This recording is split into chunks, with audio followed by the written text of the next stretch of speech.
La atmósfera de la Tierra es como una gigantesca máquina del tiempo meteorológico, alimentada por el Sol.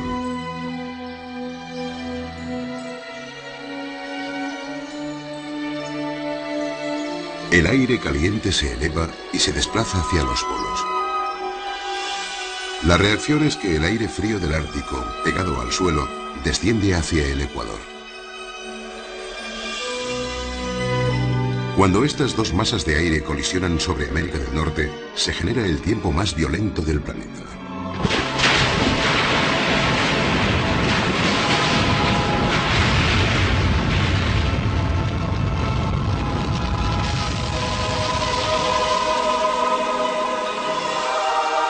Depende de cómo y cuándo suceda.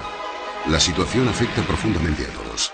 El esfuerzo para pronosticar las grandes tormentas ha sido generalmente un fracaso durante gran parte de nuestra historia. A mediados del siglo XIX, el telégrafo marcó la era moderna de la previsión meteorológica.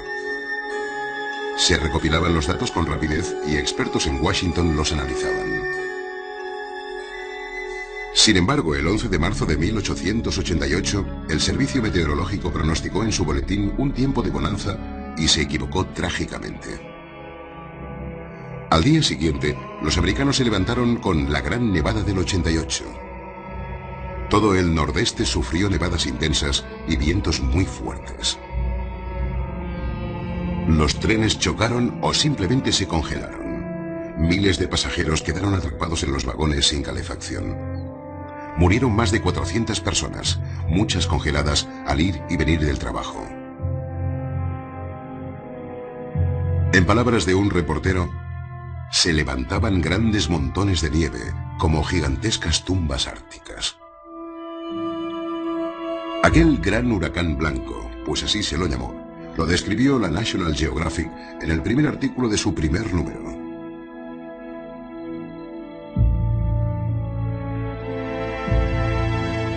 En septiembre del año 1900, solo 2 años más tarde y sin previo aviso, cayó otra gran tormenta, mucho más mortífera. Fue un intenso huracán que azotó Galveston, Texas, con vientos de hasta 190 kilómetros por hora. Unas 6.000 personas murieron en la tormenta más desastrosa sufrida por Estados Unidos.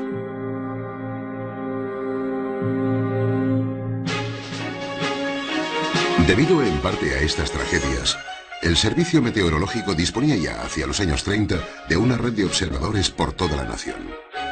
Al principio, los globos indicaban solo la dirección y la fuerza del viento, pero luego, provistos de radios, informaban ya del tiempo a una altura de 24.000 metros.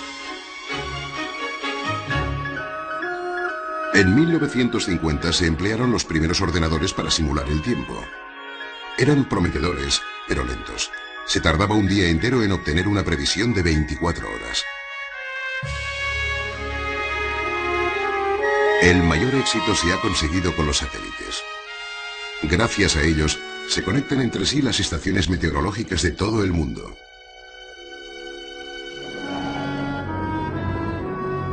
Pero aún hay violentas tormentas de invierno que castigan la zona oriental de Estados Unidos sin previo aviso. Difícilmente predecibles, burlan a menudo las previsiones.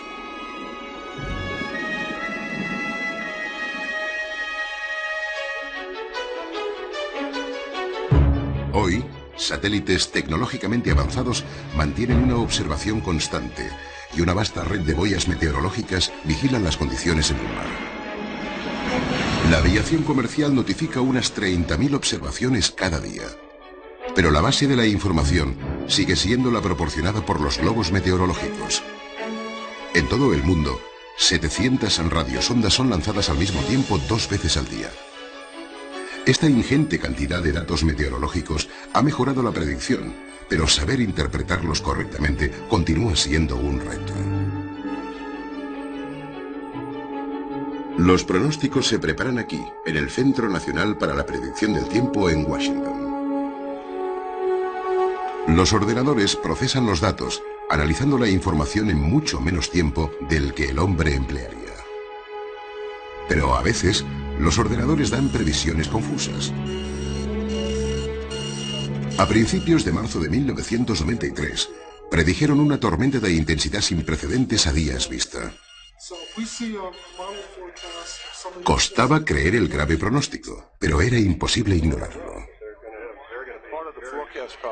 Parte del problema que tuvimos fue que trabajábamos con modelos que predecían las tormentas de invierno en enero y febrero. Y claro, no funcionaban. Además, la gente de la costa este de Estados Unidos no creyó que pudiéramos predecir una gran nevada con 4 o 5 días de antelación. En ese aspecto nos vimos desbordados. Otro problema fue que los 3 modelos de ordenador proyectaron 3 trayectorias distintas de la tormenta. Y un error de tan solo 150 kilómetros podía significar la diferencia entre un fin de semana con lluvia y una alerta nacional. Observando a través de las ventanas del Servicio Meteorológico Nacional, era un día precioso de primavera, agradable y templado, que no se correspondía a la estación. Unos 600 kilómetros al sudoeste, en los montes Great Smoky, el tiempo era perfecto para salir de excursión y acampar. Un centenar de estudiantes y profesores de una escuela privada de secundaria de Michigan había emprendido una excursión de 10 días a la montaña. Formaba parte del rito anual de paso al segundo curso. Dylan Cooper, 17 años y en el último curso, era uno de los responsables de los estudiantes, igual que Sarah Holmes, también de 17 y también del último curso. Para Daniel Swan, de 15 años y en segundo curso, iba a ser su primera aventura en los montes Great Smoky. Era una salida para hacer excursiones. Cada día caminábamos. Era maravilloso. Todo estaba verde. Era primavera. Hacía tanto calor que nos podíamos bañar. Y de hecho, algunos fuimos a nadar. El agua estaba un poco fría, pero no tanto como para no poder darnos un baño. Ya desde el primer día de excursión, estábamos muy animados. Llevábamos algún retraso por culpa de algunos que no pensaban que aquello era una verdadera excursión de montaña. La llamada expedición a las Tierras Vírgenes. Miércoles. La atención de los pronósticos se focaliza en 2 centros de actividad. 2 centros de energía que cabalgan sobre las corrientes en chorro polar y subtropical. Las trayectorias de las mismas eran anormales y peligrosamente convergentes. Cada 60 minutos, los ordenadores avisaban de la formación de una gigantesca tormenta para el viernes. El miércoles de aquella semana, los pronósticos indicaban que habría una situación muy grave y que debía prevenirse a la población. Los informes describían el potencial de la tormenta con más detalles que nunca. De hecho, indicaban una tormenta que podía ser de dimensiones históricas. Aunque estábamos muy nerviosos por el hecho de anunciarlo, no queríamos exagerar. No queríamos que la gente se alarmara por algo que a lo mejor no sucedía. Además, como profesionales no queríamos equivocarnos. Para los hombres del tiempo y los medios de difusión, el problema era qué decir al público y cuándo. A medida que nos acercábamos más y más al fin de semana, los modelos empezaron a mostrar cada vez más indicios de que íbamos a tener unos 30 centímetros de nieve en la parte central de Alabama. Eso era la mayor cantidad de nieve registrada en los archivos de nuestra historia. Pero como ya hacía calor, los árboles florecían y había flores, pensamos que eso no podía suceder. En realidad, la primera vez que avisamos de la nevada fue en el boletín del martes por la tarde. Dimos un pronóstico amplio, y eso ya era mucho para el área de Washington. A es marzo. B no solamente es un marzo normal, sino que es uno más caluroso que de costumbre. Y C, las previsiones de los ordenadores no son siempre correctas. En realidad la gente quiere que concretes lo importante. Y el instinto natural del hombre del tiempo es decir, espera un momento, soy un científico, así que echemos una mirada a esto y veamos qué puede pasar. Con aquella tormenta no hubo tiempo para eso. El hecho es que todo pasaba con tanta rapidez que había que distinguir entre lo que ya había sucedido y lo que sería inmediato. En las 72 horas siguientes, las corrientes acercaron las masas de aire frío y caliente, hasta estar muy próximas a un choque violento. Las bajas presiones formadas en el Golfo de México se extendieron e intensificaron con rapidez. Aquello generó una tormenta creciente de rayos y truenos. Alrededor de 3000 relámpagos por hora, muy superior a cualquier otra. La tormenta, que superó cualquier baremo, fue un monstruo que apareció y se desarrolló a una velocidad alarmante.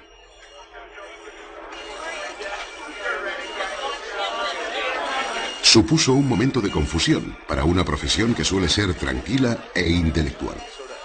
Todo parecía indicar que la tormenta entraría de lleno el viernes. Cuando la masa de nubes comenzó a expandirse de esa manera por la costa del Golfo, era como estar frente a una bomba atómica. Después, recibimos los informes de las boyas y las torres petrolíferas instaladas a lo largo de la costa del Golfo. Aquellos datos demostraban que ya tendríamos vientos huracanados para el mismo viernes. Fue una experiencia pasmosa. La tormenta del siglo había comenzado. El servicio meteorológico contuvo la respiración y predijo que la tormenta seguiría la peor ruta.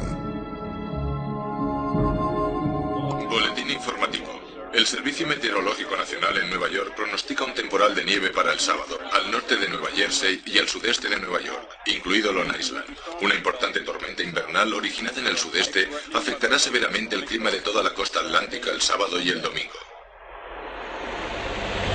El tiempo era bueno todavía, pero la costa oriental se preparaba para vivir una emergencia. Algunos esperaban lo peor.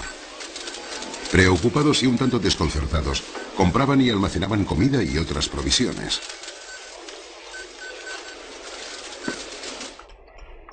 En las zonas más cercanas a la costa, los que recordaban antiguos desastres tomaban precauciones contra los vientos fuertes y el mar, pero no todos estaban alarmados. Mañana nevará. No, no. ¿No? No nevará. ¿No lo cree? No. ¿No se fía? No. ¿Qué tiempo se espera? Dicen que esta noche nevará, que tendremos entre 12 y 20 centímetros de nieve. ¿Pero usted qué cree? Que tendremos entre 7 y 10 centímetros y que se derretirá. Perdone, ¿es cerveza? Sí, ¿por qué? ¿Sabe que la tormenta del siglo se acerca? Sí, así la esperamos en Rehoboth. Dicen que llega la tormenta del siglo. No, no creo. En Florida parecía que hubiera menos motivos para alarmarse. Se esperaba que lo peor de la tormenta pasara por el norte. En Deacle Beach, en el Golfo de México, la familia Gaylor preparaba una gran reunión familiar para el fin de semana. Ansiosos por la feliz ocasión, 13 parientes de todas las edades iban a encontrarse en una casita a orillas del mar. Aquel día teníamos una temperatura de 27 grados y ya habíamos planeado salir el fin de semana. El boletín meteorológico había anunciado chubascos, tronadas y frío, pero el tiempo parecía estable. Estábamos abajo, pasando el rato, descansando y disfrutando del día todos juntos. No nos importaba que lloviera. Nos daba igual si llovía y no podíamos salir a tomar el sol, broncearnos y todo eso.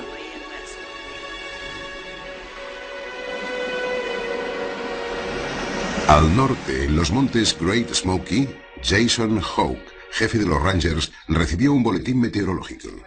El parque estaba en la ruta de la tormenta. Estábamos bastante bien preparados para el mal tiempo, pero como mucha gente, no nos creímos del todo el boletín meteorológico. Pensamos que sería una tormenta muy fuerte de invierno, pero que no sería la más fuerte en 100 años.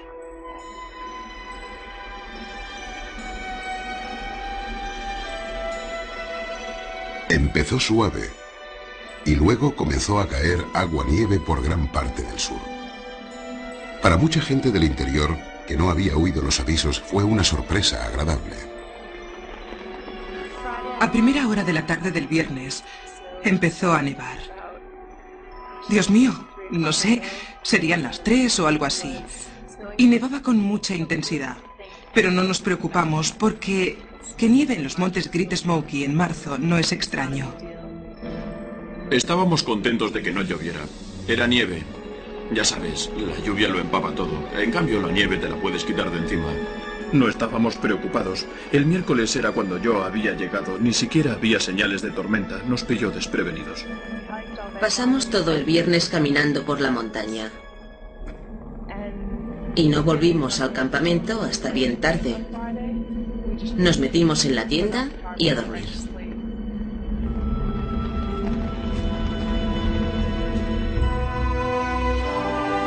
Durante las horas siguientes, mientras muchos dormían a pierna suelta, un blanco frío, intenso y constante, se apoderó de toda la zona oriental de Estados Unidos. En áreas del sur mal preparadas también nevó.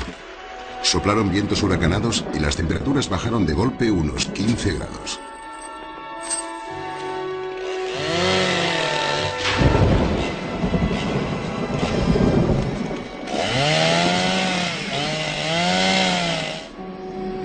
A medianoche, la tormenta se extendía a lo largo de más de 1000 kilómetros y cubría Washington. En esta y otras ciudades importantes, los indigentes y los sin techo estaban en peligro.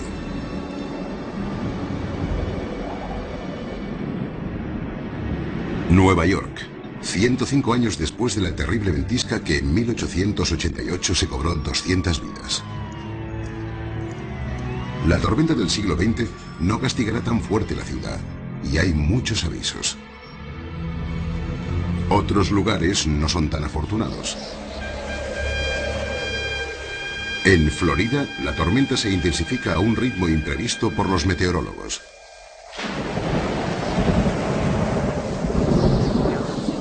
Después de deshacer las maletas y acomodarnos, decidimos jugar al póker y pasar el rato. El viento era desagradable y aquí en la playa eso siempre se nota más. Es normal. No nos dimos cuenta de lo fuerte que iba a ser.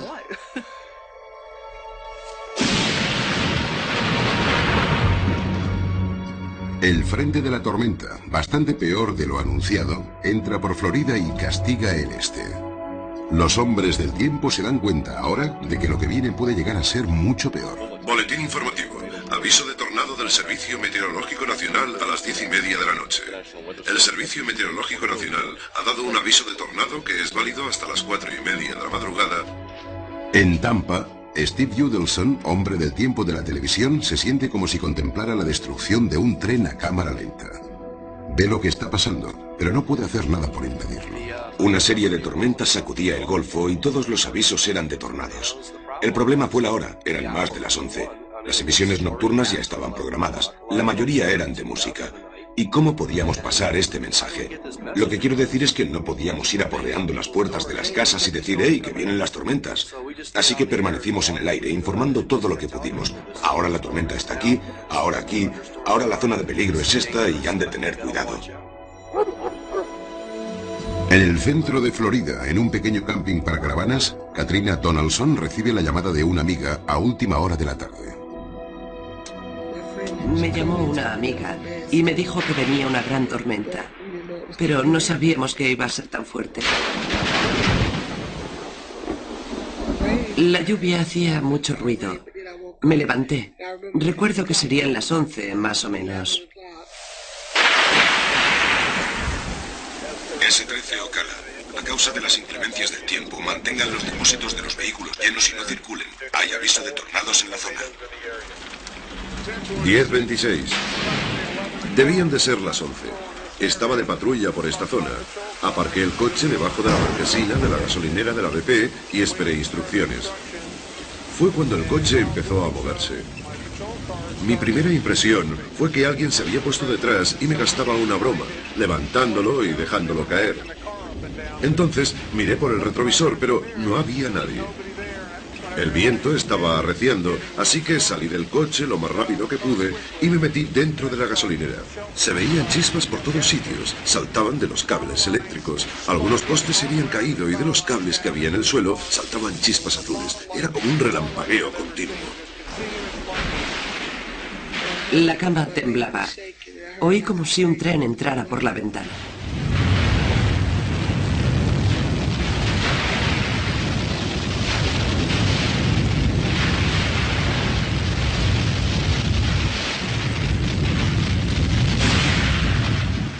Eso es todo lo que recuerdo.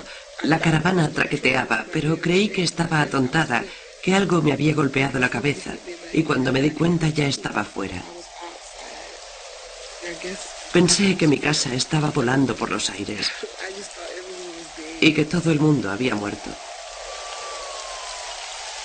3 vecinos de Katrina murieron durante el tornado. Fue uno de los más de 50 que pasaron esa noche por Florida y que se cobraron la vida de 18 personas.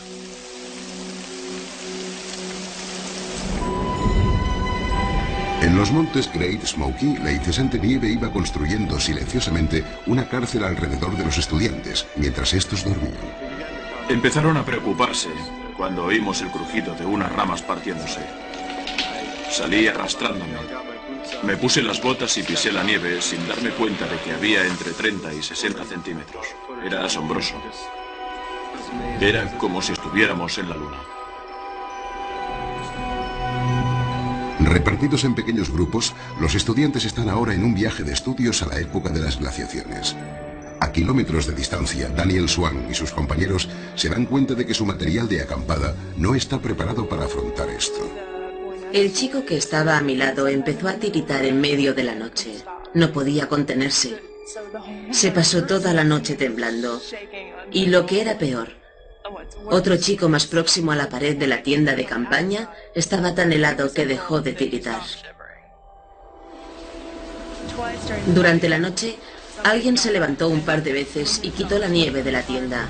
Si no lo hubiera hecho, ya sabes, estaríamos criando malvas. 150 kilómetros al nordeste, en Boone, Carolina del Norte, casi 60 centímetros de nieve han cortado las carreteras y aislado a los conductores. Radio WACA, estamos en plena trayectoria de la tormenta. Vamos a continuar. En la emisora de la radio local, Keith Pittman está colapsado por las llamadas telefónicas de residentes preocupados. Y en su lugar daremos información de urgencia de nuestros voluntarios. El Servicio Meteorológico Nacional acaba de informarnos de que...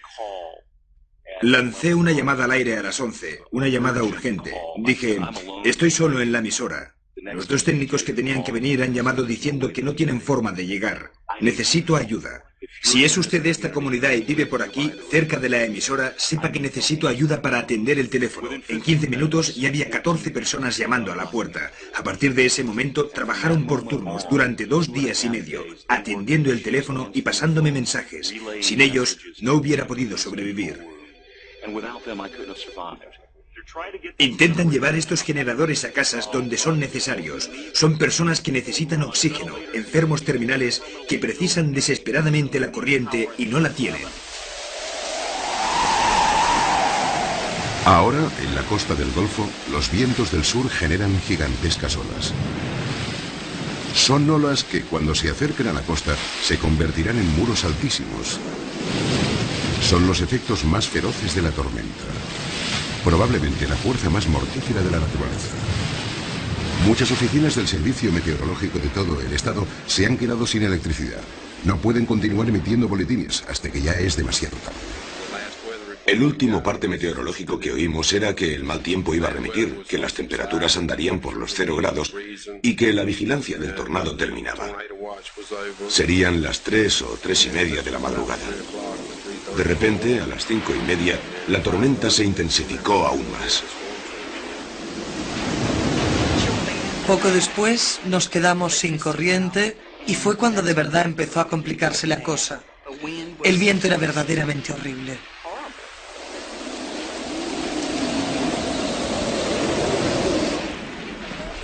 Sabíamos que el problema era grave. Abrimos todas las ventanas y las puertas para que pasara el viento. Las olas eran tan altas que chocaban contra los cristales de las ventanas. En aquel momento nos dimos cuenta de que la casa estaba moviéndose. Teníamos que conseguir toallas. Sí, toallas para ponerlas en las puertas. Llovía tanto que el agua entraba por debajo de la puerta del lado sur. Le pregunté a Pat, ¿qué hora es? Ella miró el reloj y eran las 5:30. Le dije, bueno, tenemos que marcharnos en menos de un minuto porque la casa ya no aguantará más. Las olas sacudían con fuerza los pilares de la casa. Hicimos tiras con toda la ropa de cama. Las habíamos atado formando una especie de cuerda.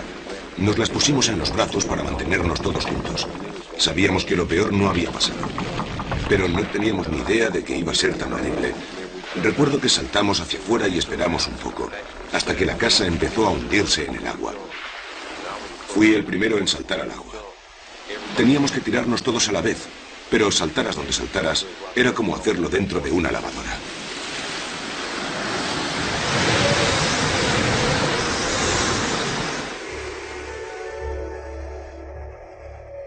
Durante la fase más dura de la tormenta, con olas de casi 4 metros de altura, 15 amigos y parientes se subieron a los árboles.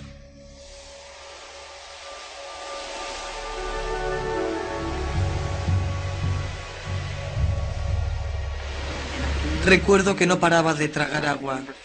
Sentía cómo me entraba en los pulmones y no me ahogaba. Primero me dejó sin habla porque pensé: ¡ay, estoy respirando agua! Siempre había oído decir que ahogarse era una forma fácil de morir. Y entonces pensé: me ha llegado la hora. 6 miembros de una misma familia murieron. Melinda, la sobrina de Pat, perdió a su madre, a su marido, a su hijo de 4 años y a una hija de meses.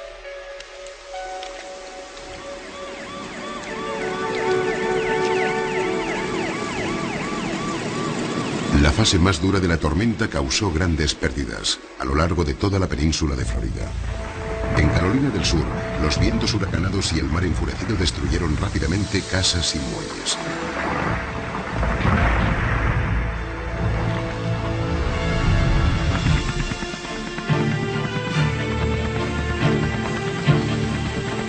En las costas del Atlántico y del Golfo hubo que hacer innumerables misiones de búsqueda y salvamento.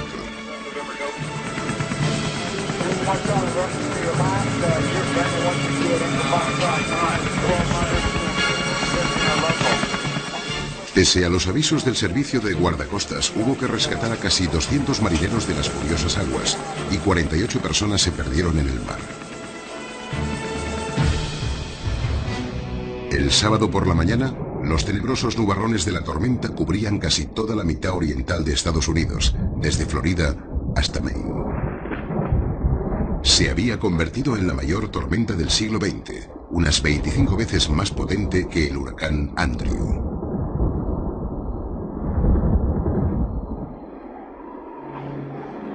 En los montes Great Smoky la nevada era verdaderamente impresionante, y en algunos sitios había unos 120 centímetros de nieve. A la mañana siguiente nos levantamos con un panorama completamente distinto. Era increíble. Estábamos preocupados por la cantidad tan grande de nieve que había caído por la noche. Y no sabíamos cuándo iba a cambiar el tiempo. La primera mañana desenterramos las tiendas y las volvimos a montar. Luego nos volvimos a meter en los sacos de dormir porque físicamente éramos incapaces de ir a ningún sitio. La comunidad y el parque estaban paralizados. Ya no teníamos prácticamente corriente. Las carreteras estaban intransitables para cualquier tipo de vehículo. Algunos de los nuestros se habían perdido en el parque, pero estábamos tranquilos, porque sabíamos que, tarde o temprano, los encontraríamos. De nuevo, el tiempo era un factor importante, y no podíamos hacer el vuelo que necesitábamos para ayudarles. Empezamos a caminar todos juntos. Intentamos avanzar, pero era imposible. Así que decidimos que era mejor volver al campamento y quedarnos allí hasta que la tormenta hubiera pasado. Si la gente se cobijara en los refugios y en las tiendas y no tomara decisiones heroicas, la encontraríamos y podríamos rescatarla allí donde estuviera. Ya nos habíamos dado cuenta del problema y la única solución que vimos era volver atrás. Sabíamos que en la base de los Rangers había un teléfono. Estaba bastante lejos del camino, pero sabíamos dónde estaba. Había sitios en los que la nieve te llegaba a la altura del pecho, pero en general nos llegaba entre las rodillas y la cintura. Apenas se podía andar. Había una chica que no paraba de repetir: vamos a morir, vamos a morir, vamos a morir. Probablemente yo también lo dije un par de veces. Todo el mundo estaba asustado, aterrorizado. Era una situación para la que ninguno de nosotros estaba preparado.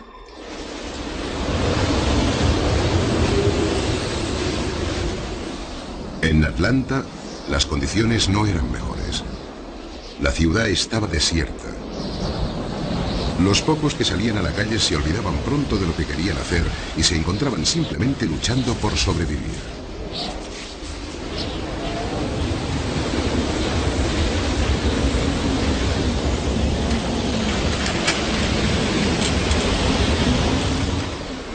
En estos momentos toda Atlanta está bajo una alerta de temporal de nieve. Es uno de los primeros que tenemos en toda la historia de la ciudad. Todos los conductores se saltan los semáforos en rojo para escapar de la tormenta. La policía, ocupadísima, insta a la gente a que no coja el coche.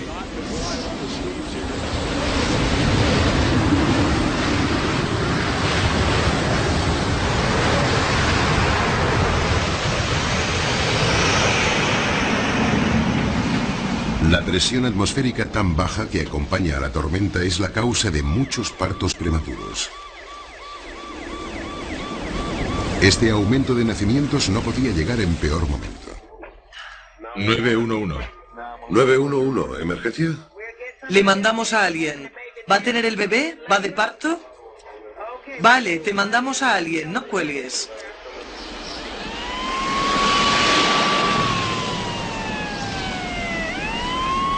Algunos equipos de rescate necesitan ayuda. Hay gente que ha muerto por congelación.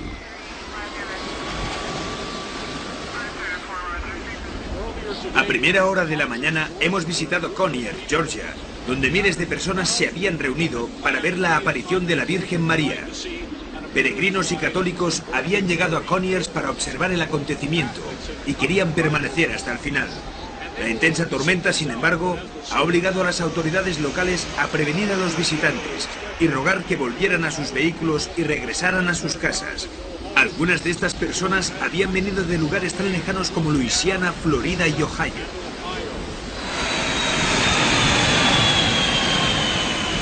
El sábado por la tarde, el Hartsfield de Atlanta, aeropuerto de tránsito del sur, está inmovilizado. Comienza la peor experiencia logística de la historia de la aviación. Miles de pasajeros sin billete. Estamos bastante completos. Creo que hay uno para esta noche a las 20 horas. ¿Se lo podríamos reservar? Durante 3 días, las autopistas del sur están casi intransitables.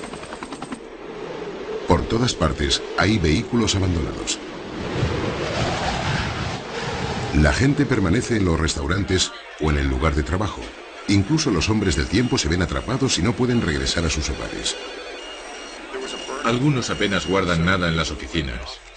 Muchos tuvieron que continuar con la misma ropa y sin apenas comida. Se habían traído lo justo para pasar el día y quizá tuvieran algo en la nevera. Pero fueron 36 o 48 horas. Psíquicamente fue agotador.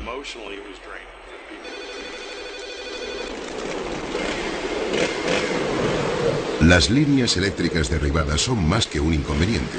En muchísimas casas del sur, la electricidad es la única fuente de calor. Con temperaturas de casi 18 grados bajo cero, en lugares como Birmingham, Alabama, la gente muere congelada dentro de sus casas. Más de 3 millones de hogares permanecen sin electricidad durante la fase más dura de la tormenta, y algunos seguirán sin ella hasta pasados 6 días. El sábado por la tarde, miles de conductores continuaban atrapados en las autopistas a causa de la nieve, y muchos pasaron la noche en el automóvil. Buscaban cobijo y refugio en una tierra extraña y cruel. Los pasajeros de este autobús habían pasado la noche esperando ayuda, pero tras 8 horas y viendo que no llegaba, una de las pasajeras, con un niño enfermo, nos pidió que la socorriéramos. Luego, mientras bajábamos por la autopista 31 hacia el centro médico de Brookwood, nos pararon los bomberos y nos pidieron ayuda para una mujer embarazada que se había puesto de parto. El coche se les había quedado atascado en la nieve. Un equipo con cadenas de la central eléctrica de Alabama se había ofrecido para ayudar, pero un poco más abajo, en la carretera, también se había quedado bloqueado. La futura madre subió a nuestro camión para hacer el resto del camino, pero no pudimos llegar. Al final los bomberos se la llevaron a pie. El doctor y 2 enfermeras nos encontraron a mitad de camino. No nos conocían de nada, simplemente habían llegado hasta allí y luchaban contra la ventisca. Al volver nos ayudaron y aquí tengo a este pequeño sano y salvo. Los refugios están llenos. Mucha gente suponía que duraría solo una noche, pero la persistencia de la tormenta los tuvo allí varios días. Si no hubiera sido por los vecinos que nos ayudaron y porque todos hicimos piña, hubiéramos tenido incluso momentos peores. ¿Quién las ha traído? Un voluntario con un tractor. Un vehículo de ruedas. ¿Un todoterreno? Fueron muy corteses. Eran voluntarios. Pues muy bien. Me alegro de que se encuentre bien. Su hermana está allí, detrás de usted, ¿no? No diré su edad, pero ¿no anda ya por los 90? Tiene 93. 93, bueno, no lo diremos. Yo 84. Y puede sentirse muy orgullosa.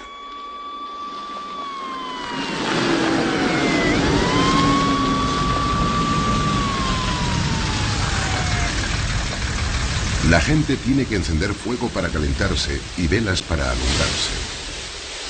Y sucede lo inevitable. Los teléfonos no funcionan y cuando por fin llegan los bomberos, estos tienen el problema de no poder llegar hasta la vivienda en llamas. Han de arrastrar mangueras muy pesadas por largos trechos y al final suele ser demasiado tarde.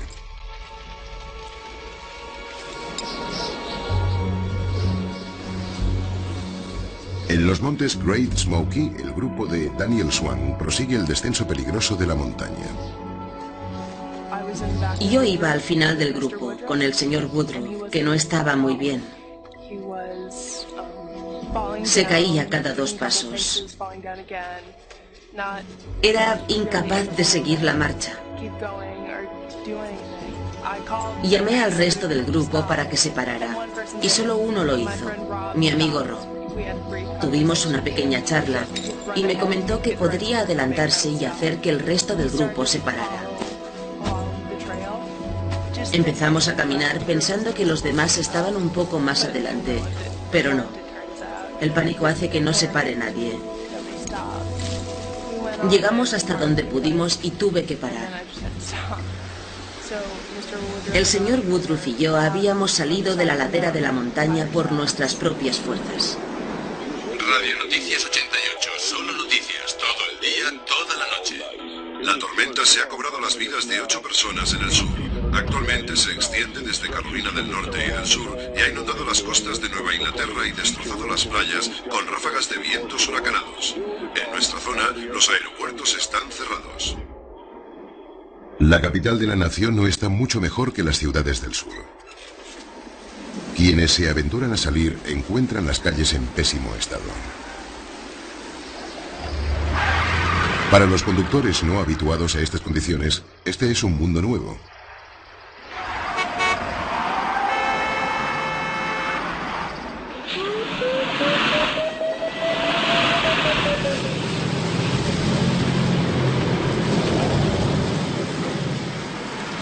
Las autoridades hacen todo lo posible. Unas pocas máquinas quitanieves trabajan y la prohibición de aparcar es mucho más estricta. Nadie puede ir a ninguna parte. Continúa el mayor colapso de la historia de la aviación. Vuelos a todo el mundo están cancelados. Miles de personas llevan días retenidas en los aeropuertos, entre ellas muchos estudiantes que habían planeado las vacaciones de primavera.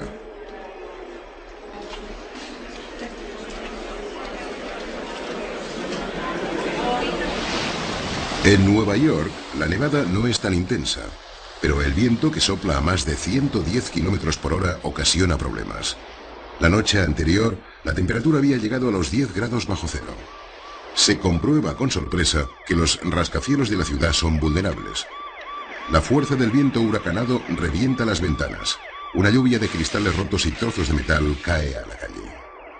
Los trozos vuelan como dagas enormes. Boston, la ciudad se enfrenta a su mayor catástrofe en cuanto a tormenta se refiere. Es la primera vez en la historia que el desfile de San Patricio se pospone. En Pittsburgh, en cambio, el espectáculo debe continuar.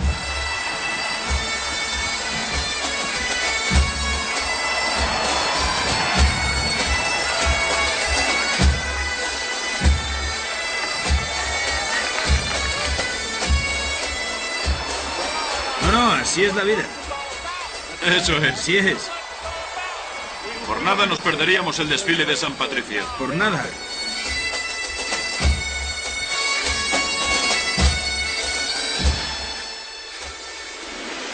Pero como en Florida hace unas horas, monstruosas olas se abaten sobre la costa atlántica y hacen precisa una actuación rápida.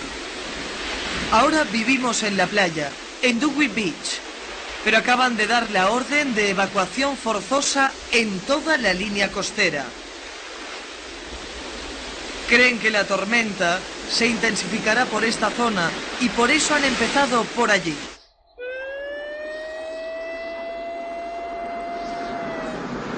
Atención, residentes del municipio. Ha empezado la evacuación. Si quieren ser conducidos a los refugios, suban inmediatamente al autobús que viene detrás de esta ambulancia. Lleven consigo todas las medicinas que necesiten y los efectos personales. Para última hora de la tarde, se espera un tiempo muy malo.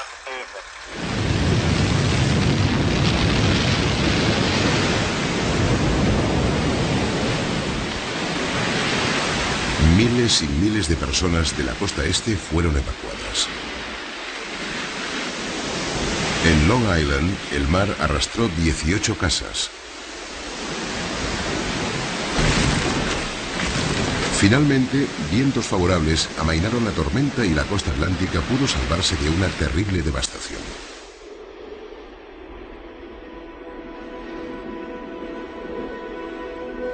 En los montes Great Smoky, Daniel Swan y James Woodruff se preparaban para pasar la noche. Me pude quitar una bota, pero la otra no. Las lazadas y el cordón estaban cubiertos de hielo, así como los bajos del pantalón. Todo estaba helado y no podía quitar el hielo. Me metí así en el saco de dormir. Y así pasamos la noche en la ladera de la montaña. El domingo todo el nordeste estaba cubierto por un manto de nieve. La helada nocturna formó enormes monumentos de hielo dedicados a la tormenta. Las quitanieves limpiaron solo las calzadas, para que no se pudiera andar por las aceras. La gente sufrió incontables ataques de corazón al tratar de quitar la nieve con las palas. Cientos de kilómetros al sur, Daniel Swan se enfrentaba a su 9º día a la intemperie. El domingo por la mañana no pude ponerme la bota que me había quitado. Durante toda la noche cayó una fuerte helada, así que permanecí allí clavada. No podía moverme. Seguíamos creyendo que el grupo estaba tan solo a unos 2 o 3 kilómetros por delante. Quizá regresarían cuando vieran que no llegábamos. Tal vez ya habían vuelto a por nosotros, pero a lo mejor no. Quizás el señor Woodruff bajaría un poco más y se encontraría con los otros mientras subían, pero cuando el señor Woodruff empezó a bajar, solo avanzó unos 200 metros, distancia suficiente para que ya no pudiera verlo, y se desplomó.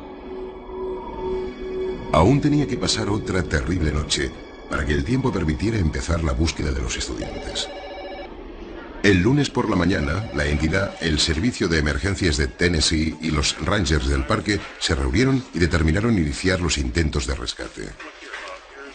Aún quedaban unas 200 personas dentro del parque. Casi todas ellas estaban diseminadas por un área de casi 1.300 kilómetros cuadrados. Se trajeron helicópteros de la Guardia Nacional y de las unidades de transporte aéreo del ejército. Los equipos buscarían en todo vehículo, cabaña y lugar de acampada que localizaran desde el aire. Médicos como el sargento Brian Fall prestarían los primeros auxilios a los supervivientes. Era como si nos faltara el tiempo. ¿Cuánto tardaríamos? ¿Los encontraríamos cuando ya fuese demasiado tarde? ¿Los encontraríamos a todos? Era una operación muy grande y contemplada desde arriba, desde el aire, se veía completamente distinta.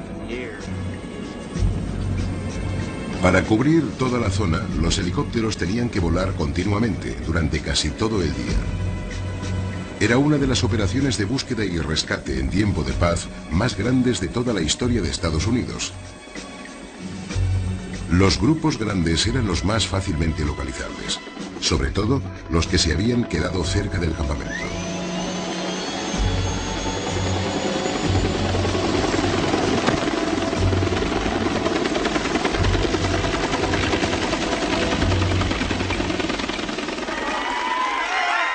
Entre los primeros estudiantes rescatados, el frío, el hambre y el miedo dieron paso al júbilo e incluso a una sensación de triunfo.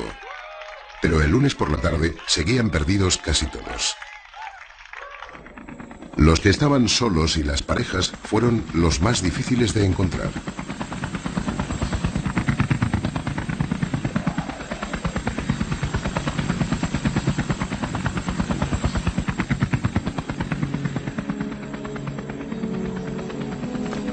Vimos algo que parecía una cazadora azul. Me bajaron y una vez allí vi que era Daniel. No sé cuánto tiempo llevaría allí, pero tenía hipotermia. Había que llevarla al hospital inmediatamente. Una vez allí, dormida y abrigada, el doctor dijo, vaya, media hora o una hora más tarde y seguramente no hubiera sobrevivido. Woodruff también estaba en muy mal estado. Tenía los pies como un bloque de hielo.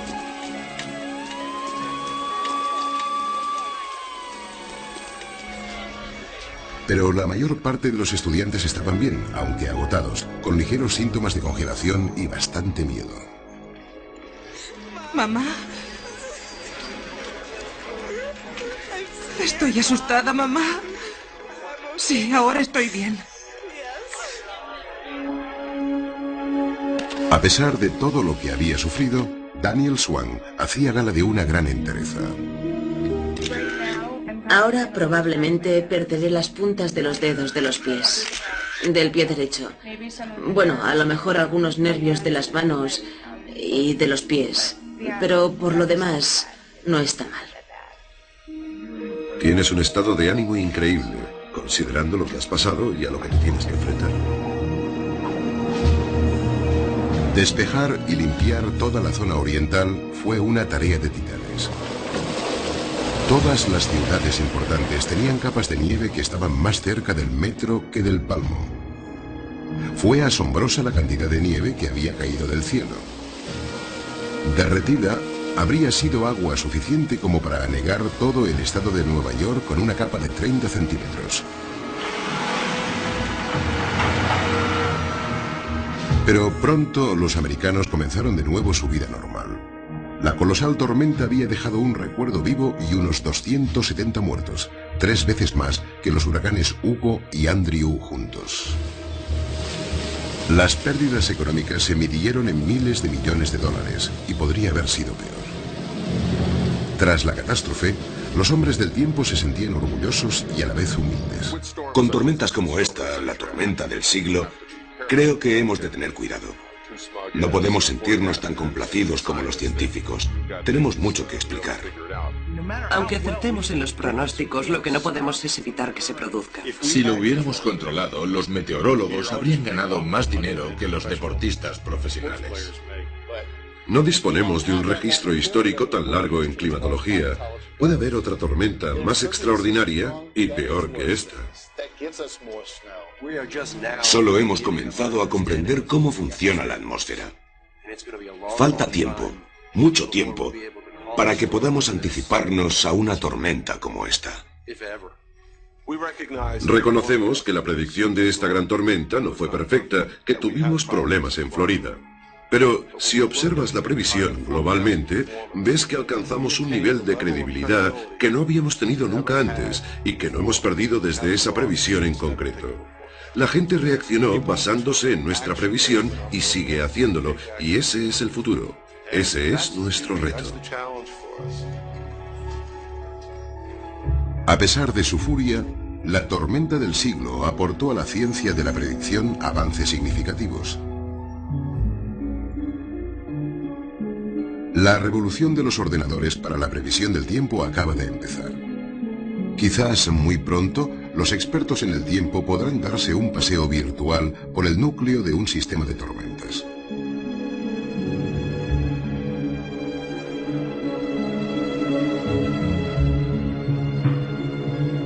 Ya vimos los resultados de la previsión a largo plazo, en relación con las condiciones de El Niño de 1997.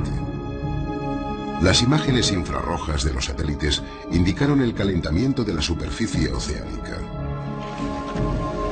Las boyas climatológicas confirmaron los datos, tomando lecturas térmicas en diversas profundidades.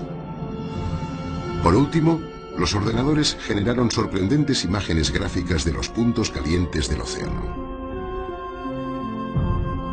Fue un fenómeno meteorológico de proporciones globales, cuyos efectos solo hemos empezado a notar.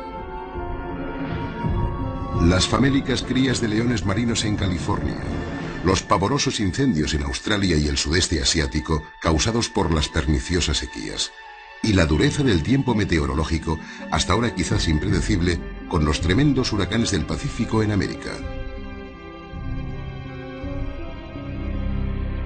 La tormenta del siglo marcó tal vez un punto de inflexión, pero su devastadora fuerza nos demostró una vez más que el tiempo se puede predecir, pero no controlar. Para algunos, esta verdad evidente tiene un gran significado personal. La vida sigue, es verdad. Pero siempre que pasas por algo así, te deja huella y te hace apreciar los buenos momentos que pasas con la familia. Los perdimos.